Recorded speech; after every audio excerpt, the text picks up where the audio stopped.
अज्ञान विप्लव है। अज्ञान के विप्लव को समाप्त करने में जिस विद्या का प्रयोग करते हैं वो विद्या है ब्रह्म विद्या, अध्यात्म विद्या। स्वामी स्वयं प्रकाशानंद जी अभी बता ही रहे थे, अध्यात्म विद्या विद्या नाम। संसार में सबसे श्रेष्ठ अध्यात्म विद्या, क्योंकि वो बंधन से मोक्ष की ओर ले जाती है। तो उन्होंने कहा जो मुनि लोग विद्या निरंतर ध्यान करते हुए और इस संसार को असत्य मन में पूरी तरह से धारण करने के बाद ब्रह्म की सत्ता को ही सत्य मानते हुए अज्ञान से उत्पन्न होने वाले विप्लवों के ऊपर विजय प्राप्त करने के बाद यस्मिन मुनयः रमन्ते, जिसके भीतर मुनि लोग रमण किया करते हैं। राम कौन है?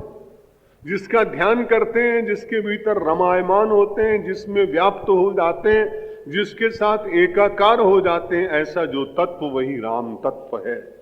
यस्मिन रमन्ते मुनयः विद्या अज्ञान विप्लवे। अज्ञान का विप्लव तो संसार में बहुत भयंकर है। कोई व्यक्ति कह नहीं सकता है कि वो विप्लव कब प्रारंभ हो जाएगा।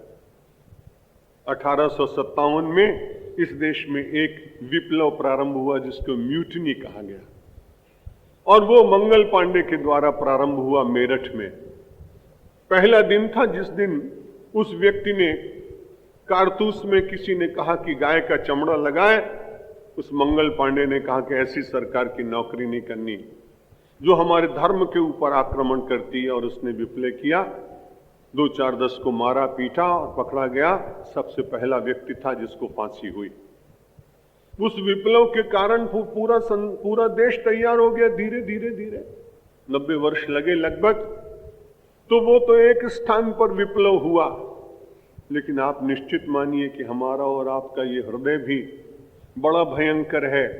ये परमात्मा की सत्ता के प्रति कई बार विद्रोह करता है, काम की सत्ता को मानता है, क्रोध की सत्ता को मानता है, लोभ ईर्ष्या मदमोह को सत्य मानने लगता है, अपने अभिनिवेश में रहता है, अपने पूर्वाग्रहों में रहता है। बड़े भाग्यशाली वे लोग हैं जो इन सब के विप्लव के बीच में अपने आत्मधन के ऊपर उनके किसी भी शस्त्र का आक्रमण नहीं होने देते।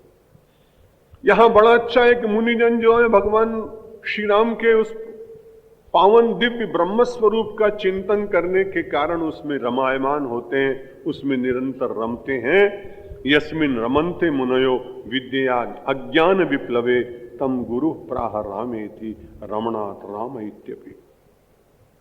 और सारे संसार को भगवान आनंदमय बनाते हैं। मुनिजन उनके तत्व के भीतर विचरण करते हैं, उनको रहस्य को जानने का प्रयत्न करते हैं, और भगवान श्री राम की प्रत्येक लीला, प्रत्येक क्रिया इसीलिए होती है कि सारे संसार के लोग आनंद में रहें। सबको प्रसन्नता देने के लिए, आनंद देने के लिए जिनकी क्रियाएं हैं, ऐसे प्रथम पुत्र राजा दशरथ के कौशल्या नंदन का राम नाम रखा। गुरु महाराज ने कहा आज से इनको आप राम कहा करिए।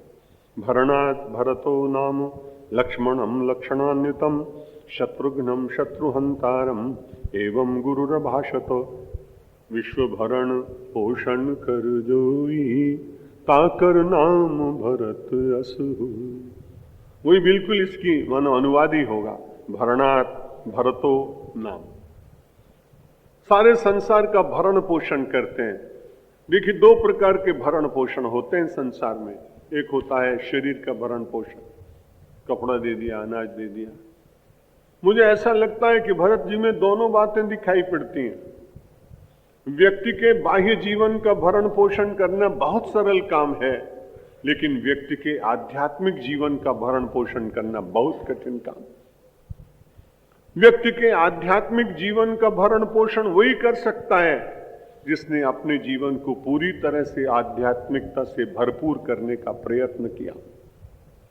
क्योंकि भरण पोषण तो वही करेगा जो परिपूर्ण होगा, वही तो दे सकता है।